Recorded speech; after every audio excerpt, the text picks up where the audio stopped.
क्या आपने कभी महसूस किया है कि आप लोगों के साथ एक ही तरह की बातचीत में बार बार फंस जाते हैं? क्या कभी ऐसा लगा है कि किसी बहस या बातचीत का नतीजा आपको पहले से ही पता था, जैसे आप कोई नाटक कर रहे हों जिसके डायलॉग पहले से लिखे हुए हैं? अगर हाँ, तो आप अकेले नहीं हैं। नमस्ते दोस्तों, आज हम इंसानी रिश्तों के एक ऐसे मायाजाल को समझने की कोशिश करेंगे जिसमें हम सब जाने अनजाने में उलझे हुए हैं। हम बात करने वाले हैं डॉक्टर एरिक बर्न की उस किताब के बारे में जिसने सोच बदल दी, गेम्स पीपल प्ले। ये किताब उन छिपे हुए दिमागी खेलों का पर्दाफाश करती है जो हम हर रोज़ एक दूसरे के साथ खेलते हैं। ये खेल ताश या शतरंज के खेल नहीं हैं, ये मन के खेल हैं। चालाकी भरे अनकहे नियम वाले खेल जिनके अंत में अक्सर किसी को बुरा लगता है, कोई उलझन में पड़ जाता है या किसी को एक अजीब सी झूठी जीत का एहसास होता है। तो तैयार हो जाइए, क्योंकि अगले कुछ मिनटों में आप अपने आसपास के लोगों को और शायद खुद को भी एक बिल्कुल नई नज़र से देखने लगेंगे। यह सफ़र आपके रिश्तों को हमेशा के लिए बदल सकता है। इस किताब को समझने से पहले हमें एक बहुत ही दिलचस्प कॉन्सेप्ट को समझना होगा, जिसे डॉक्टर बर्न ने ट्रांजैक्शनल एनालिसिस या टीए का नाम दिया। सुनने में यह शब्द भारी लग सकता है, लेकिन इसका मतलब बहुत आसान है।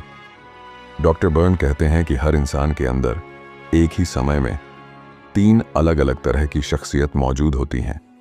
इन्हें वह ईगो स्टेट्स या मन की अवस्थाएं कहते हैं। पहली है पेरेंट यानी माता पिता वाली अवस्था। जब आप इस अवस्था में होते हैं तो आप ठीक वैसे ही बात करते हैं या व्यवहार करते हैं जैसे आपके माता पिता या किसी बड़े ने किया होगा। आप सलाह देते हैं, नियम बताते हैं, डांटते हैं या फिर बहुत ज़्यादा देखभाल करते हैं। तुम्हें ऐसा करना चाहिए, यह गलत है, हमेशा अपनी सीट बेल्ट पहनो। यह सब पेरेंट अवस्था की बातें हैं। दूसरी अवस्था है एडल्ट यानी समझदार अवस्था। यह आपकी तर्क वाली, सोची समझी और शांत अवस्था है। जब आप एडल्ट अवस्था में होते हैं तो आप भावनाओं में बहे बिना तथ्यों के आधार पर फैसले लेते हैं। आप जानकारी इकट्ठा करते हैं, संभावनाओं को देखते हैं और समस्या का समाधान निकालते हैं। इस काम को करने का सबसे अच्छा तरीका क्या हो सकता है, या चलो देखते हैं कि हमारे पास क्या क्या ऑप्शन है। यह एडल्ट की आवाज़ है। और तीसरी सबसे दिलचस्प अवस्था है चाइल्ड यानी बच्चे वाली अवस्था। यह अवस्था आपके बचपन की भावनाओं और अनुभवों से जुड़ी है। जब आप चाइल्ड अवस्था में होते हैं तो आप ठीक वैसा ही महसूस करते और व्यवहार करते हैं जैसा आप बचपन में करते थे। आप डरते हैं, खुश होते हैं, कुछ नया सोचते हैं, शरारत करते हैं या फिर किसी बात पर अड़ जाते हैं। मुझे यह अभी चाहिए, वाह कितना मज़ा आ रहा है, या मुझे डर लग रहा है। यह सब चाइल्ड की भावनाएं हैं। अब मज़ा तब शुरू होता है जब 2 लोगों की यह अलग अलग अवस्थाएं एक दूसरे से बात करती हैं। हमारी हर बातचीत, हर लेन देन इन्हीं अवस्थाओं के बीच होता है, और यहीं से जन्म होता है उन खेलों का जिनकी बात डॉक्टर बर्न करते हैं। आप अपनी जिंदगी में सबसे ज्यादा कौन सी अवस्था में रहते हैं, पेरेंट, एडल्ट या चाइल्ड? नीचे कमेंट्स में ज़रूर बताइए, मुझे आपके जवाब का इंतज़ार रहेगा। तो यह दिमागी खेल हैं क्या? डॉक्टर बर्न के अनुसार ये खेल बातचीत के ऐसे पैटर्न हैं जो बार बार दोहराए जाते हैं। इनका एक छिपा हुआ मकसद होता है। सतह पर तो ये एक सामान्य बातचीत लगती है, लेकिन अंदर ही अंदर कुछ और चल रहा होता है। इन खेलों का अंत हमेशा एक जानी पहचानी बुरी भावना के साथ होता है, जिसे बर्न पे ऑफ कहते हैं। चलिए कुछ सबसे आम खेलों के उदाहरण देखते हैं और आप हैरान रह जाएंगे कि आप इन्हें कितनी अच्छी तरह से पहचानते हैं। पहला और सबसे आम खेल है Why does this always happen to me? यानी ये हमेशा मेरे साथ ही क्यों होता है। आपने ऐसे लोगों को ज़रूर देखा होगा जो हमेशा शिकायत करते रहते हैं, अपनी मुसीबतों का रोना रोते रहते हैं। आप उनकी मदद करने की कोशिश करते हैं, उन्हें सलाह देते हैं। आप कहते हैं, तुम ये क्यों नहीं करते, या तुमने वह कोशिश क्यों नहीं की। लेकिन आपकी हर सलाह के जवाब में वह कहेंगे, हाँ लेकिन, और फिर कोई ना कोई कारण बताकर आपकी सलाह को खारिज कर देंगे। हाँ लेकिन मैं यह नहीं कर सकता क्योंकि मेरे पास समय नहीं है। हाँ लेकिन यह बहुत मुश्किल है। हाँ, लेकिन मेरे हालात अलग हैं। सतह पर तो ऐसा लगता है कि वह व्यक्ति समाधान चाहता है, लेकिन असल में खेल कुछ और है। उस व्यक्ति को समाधान नहीं चाहिए, उसे बस यह साबित करना होता है कि उसकी समस्या का कोई हल नहीं है। और खेल के अंत में जब आप सारी सलाहें देकर थक जाते हैं, तो वह व्यक्ति मन ही मन सोचता है, देखा, कोई मेरी मदद नहीं कर सकता, यह हमेशा मेरे साथ ही होता है। और आप सोचते हैं, इस आदमी को समझाना बेकार है। दोनों को एक जानी पहचानी बुरी भावना मिलती है। यह एक बहुत ही चालाकी भरा खेल है। एक और बहुत ही दिलचस्प खेल है, now I have got you, you son of a बिच।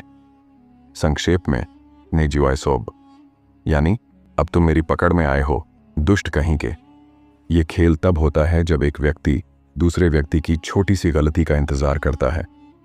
जैसे ही वह दूसरा व्यक्ति कोई गलती करता है, पहला व्यक्ति उस पर टूट पड़ता है। वह उस छोटी सी गलती को बहुत बड़ा बनाकर पेश करता है और अपनी सारी पुरानी भड़ास निकाल देता है। सोचिए, एक ऑफिस में बॉस अपने कर्मचारी के काम को देख रहा है। काम लगभग परफेक्ट है, लेकिन उसमें एक छोटी सी टाइपिंग की गलती है।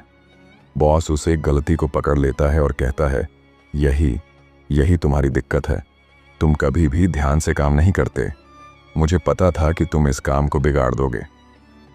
यहाँ बॉस को काम ठीक करवाना मकसद नहीं है, उसका छिपा हुआ मकसद है अपनी नाराजगी और अपनी ताकत को सही ठहराना। वह उस एक गलती का इस्तेमाल करके दूसरे को नीचा दिखाता है और खुद को बेहतर महसूस करता है। क्या आपने कभी अपने आसपास यह खेल होते हुए देखा है? अब एक ऐसे खेल की बात करते हैं जो रिश्तों में बहुत आम है। इसका नाम है if it weren't for you, यानी अगर तुम ना होते तो। इस खेल में एक व्यक्ति अपनी जिंदगी की सारी असफलताओं का दोष अपने पार्टनर या किसी और पर डाल देता है।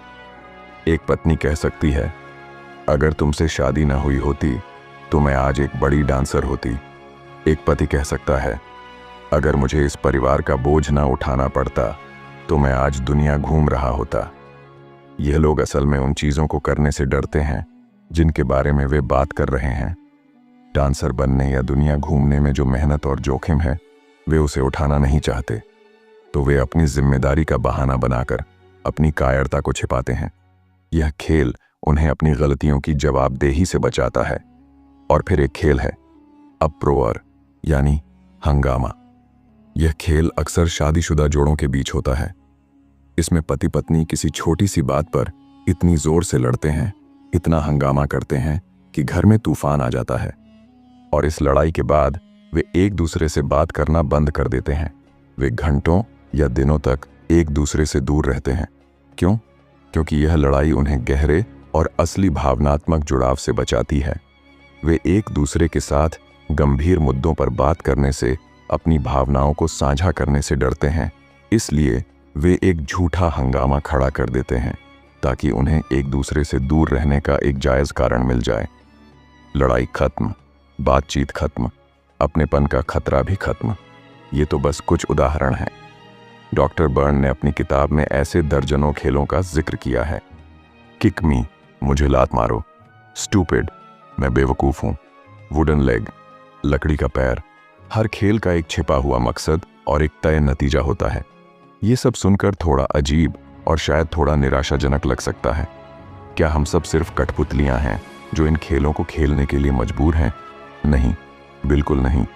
और यहीं पर यह किताब एक सकारात्मक मोड़ लेती है। डॉक्टर बर्न कहते हैं कि इन खेलों को पहचानने का मतलब ही इनसे आज़ाद होने की तरफ पहला कदम है। जब आप यह समझ जाते हैं कि कोई आपके साथ कोई खेल खेल रहा है या आप खुद कोई खेल शुरू करने वाले हैं, तो आपके पास एक विकल्प होता है।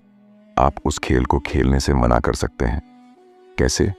अपनी एडल्ट यानी समझदार अवस्था में आकर।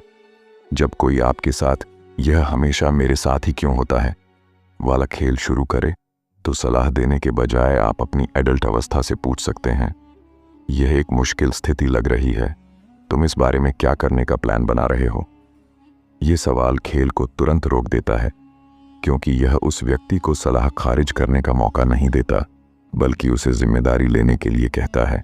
जब कोई आपकी छोटी सी गलती पर अब तुम मेरी पकड़ में आए वाला खेल खेले, तो सफाई देने या लड़ने के बजाय आप शांत रहकर कह सकते हैं, हाँ, मुझसे गलती हुई है, मैं इसे ठीक कर दूंगा। यह उनके गुस्से की हवा निकाल देगा, क्योंकि उन्हें वह नाटकीय रिएक्शन नहीं मिला जिसकी वे उम्मीद कर रहे थे। इन खेलों से बाहर निकलने का सबसे अच्छा तरीका है सच्ची और सीधी बातचीत, बिना किसी छिपे हुए मकसद के। अपनी भावनाओं और ज़रूरतों को ईमानदारी से बताना। इसे डॉक्टर बर्न सच्चा अपनापन कहते हैं। यह डरावना हो सकता है क्योंकि इसमें जोखिम होता है। हो सकता है सामने वाला आपकी बात ना समझे, लेकिन यही एकमात्र तरीका है जिससे हम इन बनावटी खेलों से बचकर सच्चे और गहरे रिश्ते बना सकते हैं। यह किताब हमें सिखाती है कि हम अपने रिश्तों के ड्राइवर बन सकते हैं, न कि सिर्फ एक यात्री जो यह देखता रहे कि गाड़ी कहाँ जा रही है। हम अपनी बातचीत को चुन सकते हैं। हम खेल खेलने के बजाय प्यार करना, समझना और एक दूसरे का साथ देना चुन सकते हैं। तो दोस्तों, यह थी एक झलक डॉक्टर एरिक बर्न की किताब गेम्स पीपल प्ले की दुनिया की। यह एक ऐसी किताब है जो आपको इंसानी व्यवहार के बारे में इतना कुछ सिखा सकती है जितना आपने कभी सोचा भी नहीं होगा। यह आपको एक जासूस बना देगी जो लोगों की बातों के पीछे छिपे असली मकसद को देख सकता है। क्या आपने इस वीडियो में बताए गए किसी खेल को अपनी जिंदगी में पहचाना? अगर हाँ, तो कौन सा? मुझे कमेंट्स में ज़रूर बताएं, क्योंकि आपके अनुभव साझा करने से हम सब एक दूसरे से सीखते हैं। अगर आपको यह वीडियो पसंद आया हो, अगर इसने आपको कुछ नया सोचने पर मजबूर किया हो, तो प्लीज़ इस वीडियो को एक लाइक ज़रूर दें। आपके एक लाइक से मुझे बहुत हौसला मिलता है। इस जानकारी को अपने दोस्तों और परिवार के साथ भी शेयर करें। क्या पता यह वीडियो उनके किसी रिश्ते को बेहतर बनाने में मदद कर दे। और हाँ, अगर आप भविष्य में भी ऐसे ही दिमाग को तेज करने वाले और ज़िंदगी को बेहतर बनाने वाले विषयों पर वीडियो देखना चाहते हैं, तो इस चैनल को सब्सक्राइब करना बिल्कुल न भूलें और साथ में बने घंटी के निशान को भी दबा दें, ताकि मेरा कोई भी नया वीडियो आपसे छूट ना जाए। याद रखिए, हमारे रिश्ते हमारी ज़िंदगी का सबसे कीमती हिस्सा है। आइए उन्हें खेलों से नहीं, बल्कि सच्चाई और समझदारी से बनाएं। अगले वीडियो तक देखते रहिए, सीखते रहिए और होशियार रहिए। धन्यवाद।